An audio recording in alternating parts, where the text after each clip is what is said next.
গ্রেফতারকৃত আকাশ মণ্ডল ওরফে ইরফানের দেওয়া তথ্য অনুযায়ী মূলত জাহাজের মাস্টারের ওপর ক্ষোভের কারণেই তার উদ্দেশ্য ছিল জাহাজের মাস্টারকে হত্যা করা, এবং এই হত্যাকাণ্ড সংগঠিত করার পর যখন সে বুঝতে পারে অন্যান্য যে ক্রুরা আছে তারা সে পালিয়ে গেলে তার সম্পর্কে তথ্য দিয়ে দেবে, তাই আইনশৃঙ্খলা রক্ষাকারী বাহিনীর হাত থেকে রক্ষা পাওয়ার জন্য সে ক্রমান্বয়ে বাকি সদস্যদেরকে হত্যার চেষ্টা করে।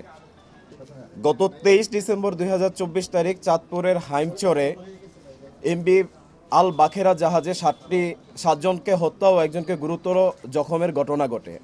উক্ত ঘটনা বিভিন্ন প্রিন্ট ও ইলেকট্রনিক মিডিয়া ও সামাজিক যোগাযোগ মাধ্যমে প্রচারিত হলে তা সারা দেশব্যাপী ব্যাপক চাঞ্চল্যর সৃষ্টি করে। পরবর্তীতে উক্ত ঘটনায় জাহাজের মালিক বাদী হয়ে 24 ডিসেম্বর তারিখে একটি হত্যা মামলা দায়ের করেন।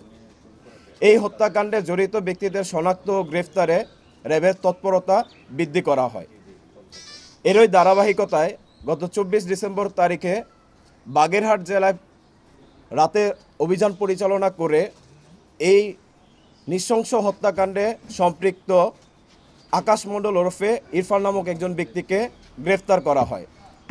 গ্রেফতারের সময় গ্রেফতারকৃত আসামির নিকট হতে একটি ব্যাগ, একটি হ্যান্ড গ্লাভস, আসামির 2টি মোবাইল ফোন, ভিকটিমদের 5টি মোবাইল ফোন সহ সর্বমোট 7টি মোবাইল ফোন, চেতনানাশক ওষুধের পাতা এবং নীল রঙের একটি জিন্স প্যান্ট যেখানে বিভিন্ন জায়গায় রক্ত মাখানো ছিল তা উদ্ধার করা হয়। প্রাথমিক জিজ্ঞাসাবাদে গ্রেফতারকৃত আসামি জানায় সে গত 8 মাস যাবৎ এই জাহাজে কর্মরত রয়েছে। জাহাজের মাস্টার কর্মচারীদেরকে বেতন ভাতা ও বিভিন্ন সুযোগ সুবিধা প্রদান থেকে বিভিন্ন সময়ে বিরত থাকে এবং সুযোগ সুবিধা প্রদান না করে বিভিন্ন সময়ে নর্মাল বিষয়ে তাদেরকে অতিরিক্ত রাগারাগি করে। এই ঘটনায় সম্পৃক্ত আকাশ মণ্ডল ক্ষুব্ধ হয় এবং এই জাহাজে কর্মরত অন্যান্য সদস্যদের সাথে বিষয়টি আলোচনা করে।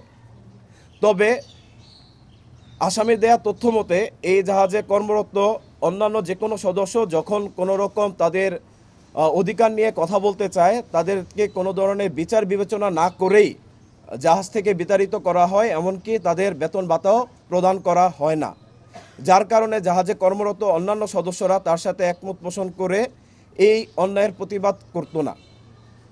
এমত অবস্থায় গ্রেফতারকৃত আকাশ মণ্ডলের মধ্যে ক্ষোভের সৃষ্টি হয় এবং এই ক্ষোভ থেকেই সে পরিকল্পনা করে তার এই মাস্টারকে উচিত শিক্ষা দিবে। এই পরিকল্পনার অংশ হিসেবেই আনুমানিক গত 18 ডিসেম্বর তারিখে তিনি 3টি পাতা ঘুমের ওষুধ ক্রয় করেন এবং নিজের হেফাজতে রেখে দেন। পরবর্তীতে 22 ডিসেম্বর তারিখে যখন এই জাহাজটি চট্টগ্রাম থেকে সিরাজগঞ্জের পথে রওনা হয় এবং চাঁদপুরের হাইমচর এলাকায় পৌঁছানোর পর জাহাজটি হাইমচরে নোঙর করা হয়। নোঙরকালীন সময়ে জাহাজে ভিকটিম যিনি বর্তমানে বেঁচে আছেন জুয়েল এবং এই আসামি আকাশ মণ্ডল ওরফে ইরফান, তারা 2 জন জাগ্রত অবস্থায় ছিল। দুপুরের খাবার খাওয়া শেষ করে যখন এই জাহাজের বাবুর্চি রানা রাতের খাবার রান্না করে তখন রাতের খাবারের তরকারিতে এই গ্রেফতারকৃত আসামি সে আমাদেরকে জানায় সে নিজে রান্নাঘরে প্রবেশ করে এবং 3 পাতা ঘুমের ওষুধ ওই তরকারির সাথে মিশ্রিত করে। ঘুমের ওষুধের সাথে এই খাবার সেবনের ফলে জাহাজের বাকি যে সদস্যরা ছিল তারা খাবার গ্রহণ করে এবং পরবর্তীতে নিজ নিজ কেবিনে শুয়ে পড়ে। আমাদের গ্রেফতারকৃত আসামি তিনি আমাদেরকে তার স্বীকারোক্তিতে বলেছেন এই সময়ে যখন কেবিনে সবাই শুয়ে পড়ে নোঙর করার পর সর্বশেষ যিনি বেঁচে আছেন ভিকটিম জুয়েল, সে রাত 2টার সময় খাবার গ্রহণ করেন এবং খাবার গ্রহণ শেষে সে তার কক্ষে ঘুমাতে যায়। এর পরবর্তীতে গ্রেফতারকৃত আকাশ ওরফে ইরফান এই তার পরিকল্পনা বাস্তবায়নের জন্য পায়চারি করতে থাকে এবং এক পর্যায়ে রাত আনুমানিক 3:30টার দিকে সে প্রথমে জাহাজের মাস্টারকে তার কেবিনের ভিতরে গিয়ে একটি চাইনিজ কুড়াল দিয়ে কুপিয়ে হত্যা করে। তার মূলত ক্ষোভ ছিল জাহাজের মাস্টারের ওপর, বা জাহাজের মাস্টারকে ডেট করার পর তার কাছে মনে হয় যে এই জাহাজে বাকি যে সদস্যরা আছে সে যদি এখন এখান থেকে পলায়ন করে তাহলে বাকি সদস্যদের দেওয়া তথ্য অনুযায়ী তাকে গ্রেফতার করা হবে। আইনশৃঙ্খলা বাহিনীর গ্রেফতার এড়াতে গ্রেফতারকৃত আকাশ ওরফে ইরফান বাকি সদস্যদের ক্রমান্বয়ে কুপিয়ে হত্যা করে।